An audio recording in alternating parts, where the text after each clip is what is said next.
بسم الله الرحمن الرحيم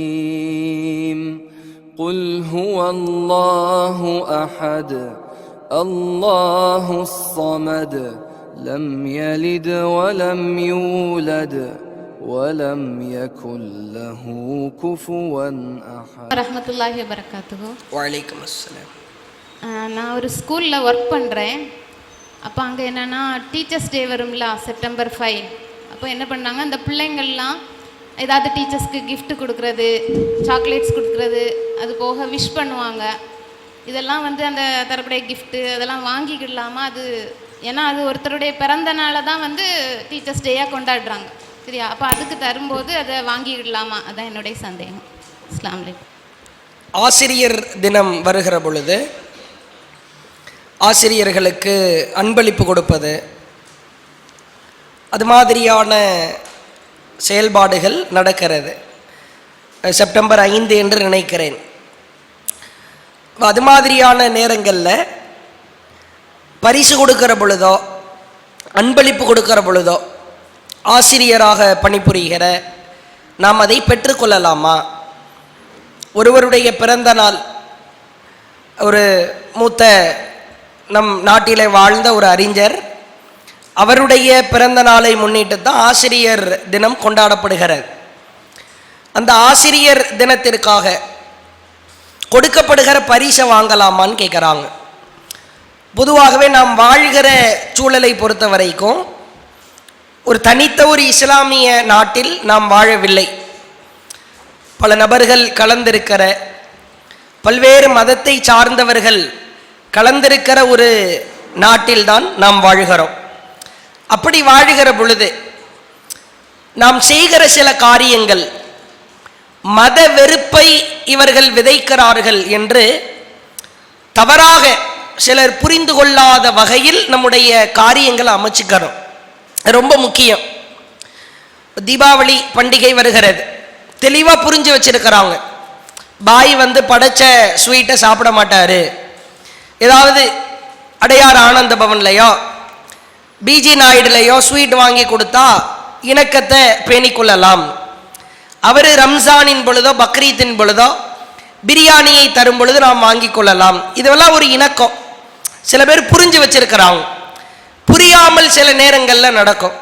படைச்ச பொருளை கொண்டு வருவாங்க, அதை நாம் தவிர்த்தாக வேண்டிய சூழலுக்கு தள்ளப்படுவோம். அதை சொல்கிற விதத்திலே சொல்ல வேண்டும். எப்படி சொல்லலாம்?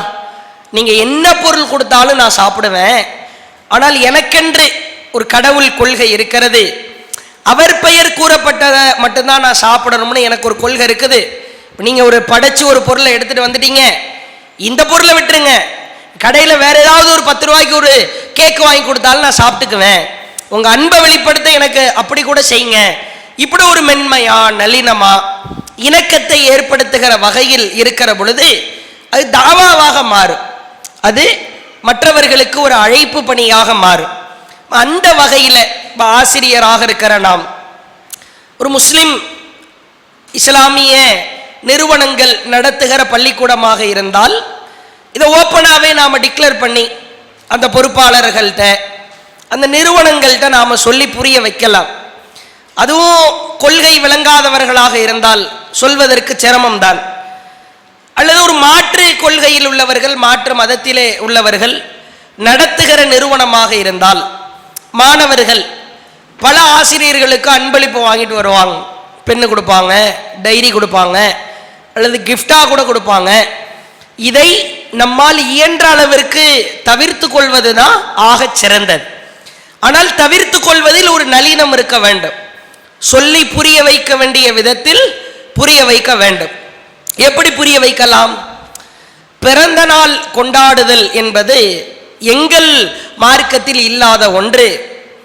அவர் எவரோ அம்பேத்கரா, அவர் பேர் என்னது, ராதாகிருஷ்ணனா, டாக்டர் ராதாகிருஷ்ணன் என்கிற நபரில் பெயரால் தான் அதைத்தான் ஆசிரியர் தினமாய் கொண்டாடுகிறார்கள்.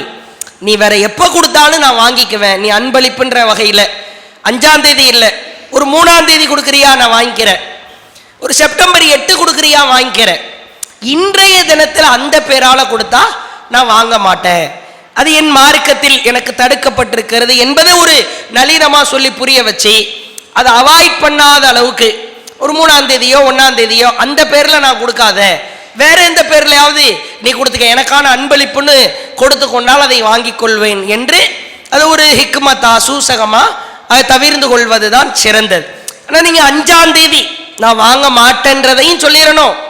பிறந்த நாள் என்பது என் மார்க்கத்தில் இல்லை என்பதையும், வாழைப்பழத்திலே ஊசி எப்படி மிக பொறுமையாய் மெதுவாய் இறங்குமோ அது மாதிரி அவங்க உள்ளத்துல ஒரு கோபத்தையோ ஆத்திரத்தையோ ஏற்படுத்தாத வகையில அவங்கள்ட்ட புரிய வச்சிடணும். ஏன்னா மாணவர்கள் மாணவிகள் மத்தியில் தான் பலவிதமான விஷக்கருத்துக்கள் விதைக்கப்படுகிறது. வெளிப்படையிலே சிரித்தாலும் கூட உள்ளத்தில் முஸ்லிம்கள் என்றால் வன்மத்தை கக்குகிற வகையில் தான் மாணவ பருவத்திடத்திலேயே விதைகள் விஷ விதைகள் தூவப்படுகிறது. அது மாதிரி ரொம்ப மோசமான காலகட்டத்தில் வாழ்றோம். அப்படி வாழும் பொழுது ரொம்ப கவனமா ஒரு செப்டம்பர் 2ஆம் தேதி 3ஆம் தேதி அவங்க கொடுத்தா தாராளமா வாங்கிக்கோங்க. அல்ல 5ஆம் தேதி அவாய்ட் பண்ணிட்டு நீ வச்சுக்க, நான் பிறகு வாங்கிக்கிறேன், ஒரு 2-3 நாளுக்கு அப்புறம் வாங்கிக்கிறேன். சில புரியாத ஸ்டூடெண்ட்ஸா இருப்பாங்க, வைத்துக்கொள்ள ஒரு 3-4 நாளுக்கு பிறகு வாங்கிக்கிறேன்னு சொல்லிட்டு 4 நாள் ஆற போட்டு தள்ளி போட்டு அவன் அந்த ராதாகிருஷ்ணன்ற பேரையே மறக்கிற வகையில அவனை கொண்டு போய் நிறுத்தி அதுக்கப்புறம் வர வச்சு இந்த விஷயத்தை எல்லாம் சொல்லி நீங்க தாராளமா அந்த வாங்கி கொள்வதற்கு மார்க்கம் அனுமதிக்கிறது. நமக்கு பிரச்சனை அந்த பிறந்த நாள் தான். அதற்கென்று ஒரு டே அமைத்து அதற்கென்று ஒரு நாள் அமைத்து சிறப்பிப்பதுதான் பிரச்சனை. அன்பளிப்பு கொடுக்கப்படுற அன்பளிப்புல பிரச்சனை கிடையாது, அந்த நாளில் தான் பிரச்சனை. அதை நீங்கள் மாற்றமாக கூட நீங்கள் வாங்கி கொள்ளலாம் என்பதை அந்த கேள்விக்கு பதிலாக சொல்லிக்கிறோம். அடுத்த கேள்வி.